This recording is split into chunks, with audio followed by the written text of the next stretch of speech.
Hello everyone, welcome to the part 2 of our SQS series, and in this part we are going to implement this architecture. So here's what we are going to implement today.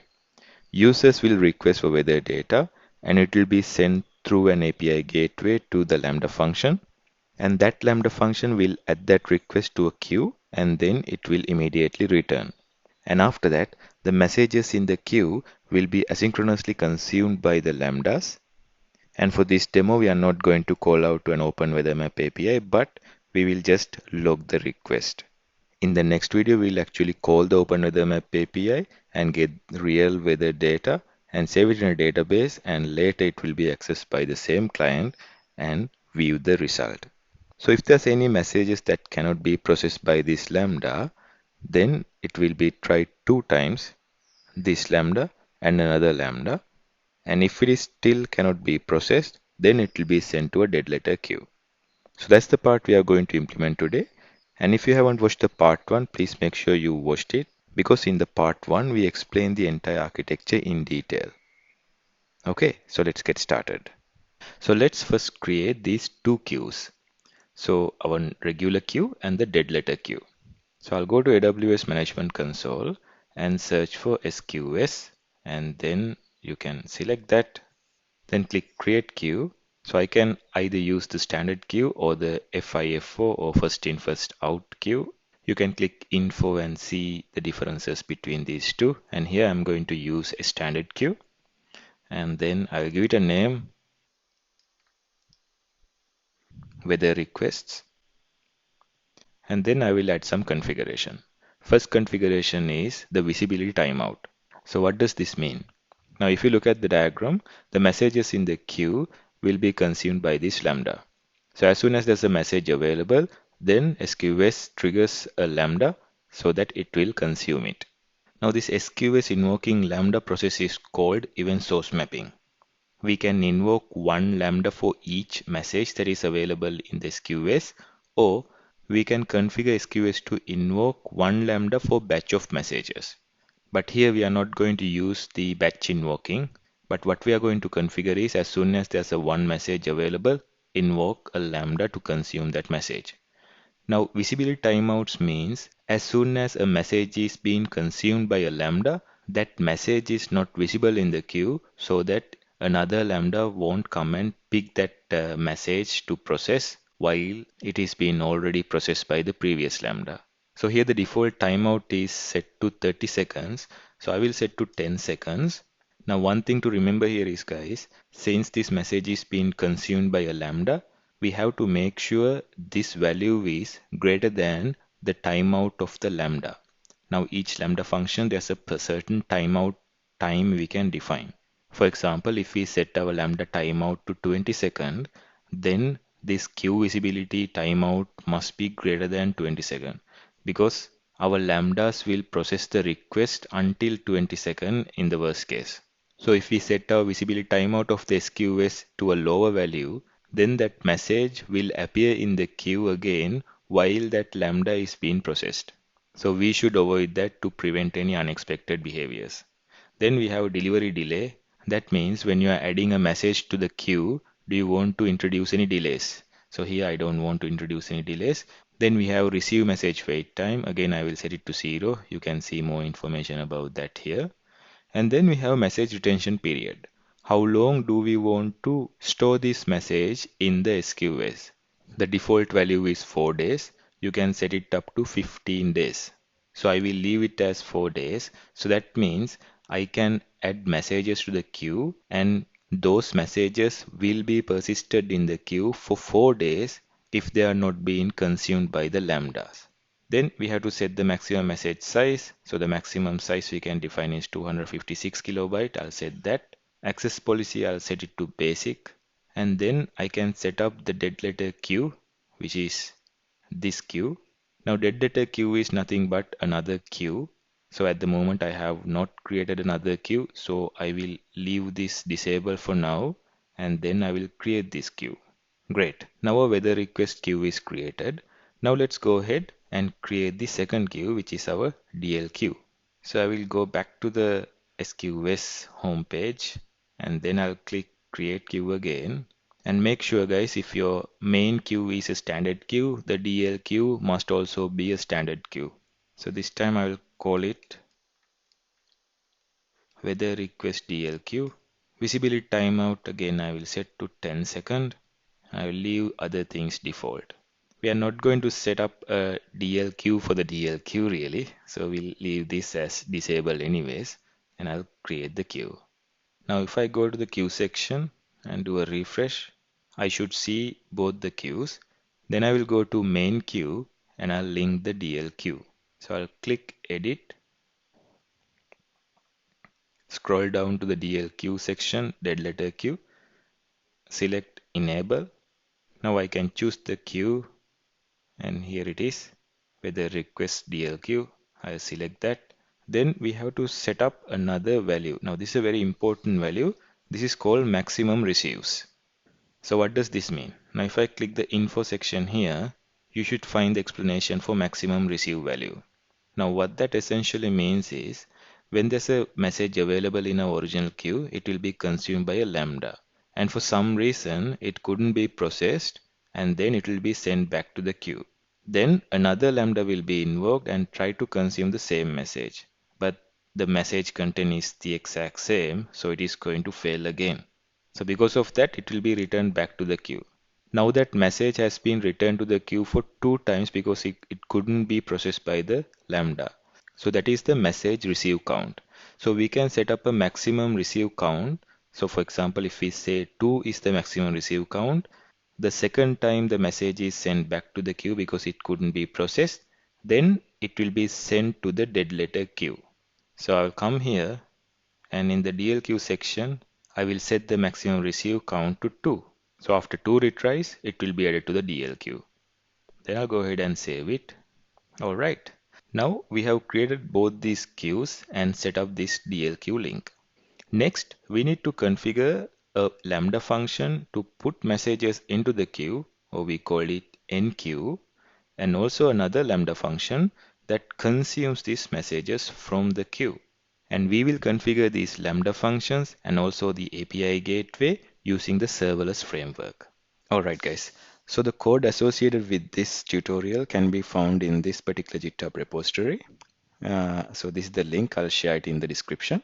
So you can just copy the URL here, and I'll take a terminal, I'll create a new directory, SQS demo, and then I will clone this URL into SQS demo folder. CD into SQS demo and open it in Visual Studio Code. Now when you open it up, you should see there's this API folder, and if you take the integrated terminal in VS Code, you should see that you are in the main branch. Now I want you to check out to the part 1 branch, so you can do that by git checkout part 01, because that is where the code for this video lies. So after that, you can just go to serverless.yml file, and then you should see a simple serverless configuration. You can change the service name, so I will just change to SQS demo, and then as the provider, of course we are using AWS because we are deploying onto AWS, and as for the runtime, we are using Node.js 12. And then I have defined two functions. The first function called enqueue. So as we have already discussed, this is to add a message into the queue. And then we have the dequeue function. So this is the function that is responsible to consume messages in the SQS queue. And now let's consider this enqueue function. So if you look at the diagram, this enqueue function is being called by an API gateway event, because whatever the request coming from the client will be sent to the API gateway, and then API gateway will invoke this lambda. So it is a HTTP event that invoke this lambda. So we have added an HTTP event, a get method to invoke this lambda, and we call the API path as forecast. So this line of code will create an API gateway and also create this path forecast as a get endpoint. Next we have the dequeue function. Again, if we go back to the diagram, so this is the dequeue, so it is consuming messages. So the event trigger is the SQS queue.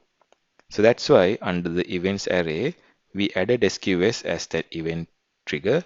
And then here we need to add the ARN of our SQS queue. Now this is the ARN of our main queue. So let's quickly go to AWS, SQS, and get the ARN for our main queue, which is weather request. And you can find it here. Just click and copy the ARN. And then you should replace this with the copied one. And this is the place where we are setting the batch size. So we set the batch size to 1. So that means SQS will only send one message to the Lambda.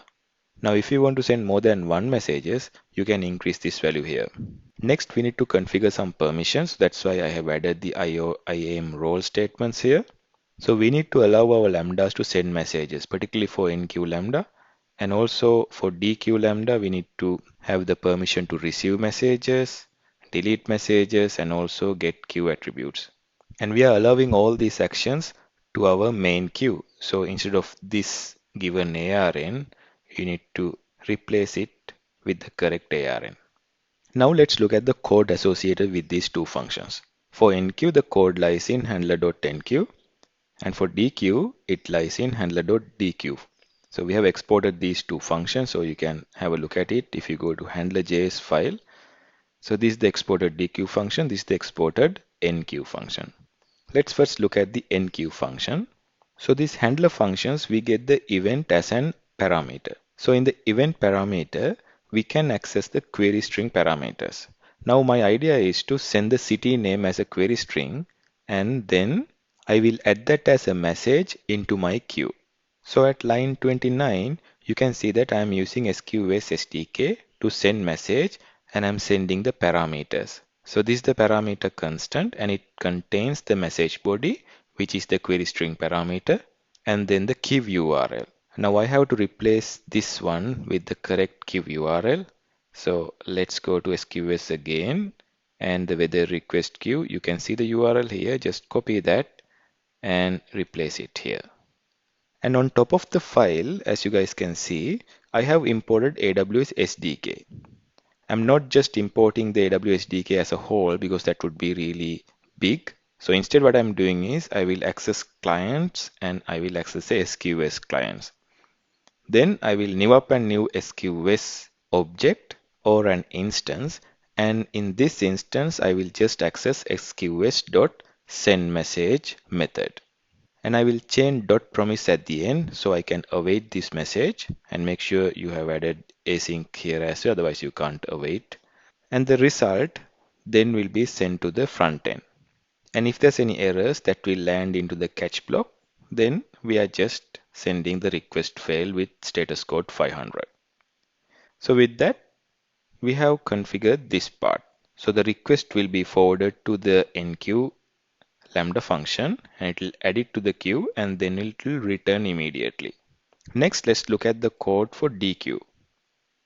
So it is the above function. It's a very simple function. Now this function will receive the message in the event because SQS is triggering this function, and in the event it will send the message, and you can access the message with event.records and then the body. And in this constance you can access the city name. So what I'm doing right here is I'll just console log it, so it will be logged to the CloudWatch logs. So I just say it's always sunny in whatever the location. And after that, I will just send a 200 callback as a success. And if there's any errors, then I will throw that error. So as soon as I throw that error, so what will happen is that message will be sent back to the SQS queue, and then another Lambda function will try to consume it.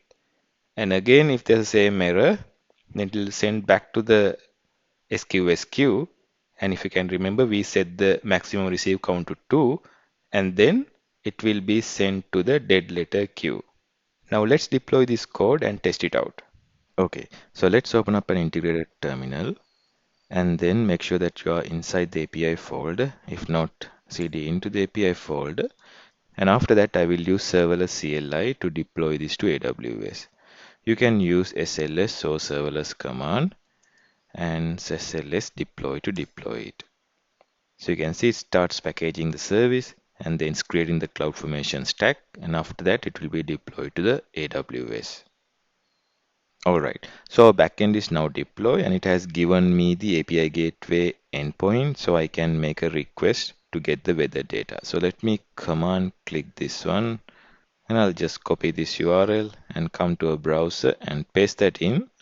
Now if you can remember the code, we are accessing the query string parameters to get the city name to send the weather data. So I will add a question mark, then I'll add the city, let's say Colombo, and hit enter. And then I get a response from our enqueue lambda function, which is this one. And that's the acknowledgement of adding that message to the queue successfully. And then let's check the logs of the receiving lambda function, so we'll be able to see that console log. So I will go to AWS and I will search for lambda, open it in a new tab. Now this is our enqueue lambda function and this is our dequeue lambda function. So let's go into our dequeue lambda function and go to the monitoring section, and then I'll view the logs in CloudWatch. So I can see one of the log stream. So let me click onto that and I get the message, it's always sunny in Colombo. So that means once the message is added to the queue, there's a lambda function that was invoked, and then that lambda function has logged that city name there. Now if we go to our SQS console and then do a refresh, then I should see there's no any available messages because the message that we added has been already consumed and then it has been deleted from the queue as well. So let's try with another city name. So I will say London, hit enter. I got the acknowledgement from the enqueue lambda. Let me come here and do a refresh. And here you go. I got the message. It's always sunny in London. And then that was a successful return. So the message has been already deleted from the queue. And now let's try out an unprocessable request. For that, I will go back to my API gateway URL. And instead of city name, I will just add name equal London and hit enter. And this time also I got the acknowledgement because that message is added to the queue. But if I go to the dequeue logs and do a refresh, and now I'm seeing an error. Undefined inputs. So it has thrown an error, so that means it should be returned back to my queue. So let's do a refresh. And here you go. Message is returned back to the queue and it has already put to the DL queue as well. So when the first error occurred, the message is sent to the main queue. Again, another lambda has tried to consume it. Again, it got the same error. So the message is sent back to the queue for the second time, and after that, it was sent to the DL queue. So let me show you this transition one more time. I will add the name Candy again. So this is also unprocessable message. So let's quickly go to SQS and do a refresh. And here we go. There's a message in flight, and here still the message is in flight. I will keep refreshing it, and you will see finally it was added to the DL queue. And just to show you that the previous message and this message has been processed 2 times by the lambdas. So let me go to the CloudWatch and do a refresh, and then I should see 4 error messages. Here's the first error message, and the previous message has been consumed again by another lambda. Here's that error message, and here's the error message for the current message that got failed, and this is the second try by another lambda that got failed. After that, there's no any invoke because then it was added to our DL queue as we have instructed. The maximum receive count is 2.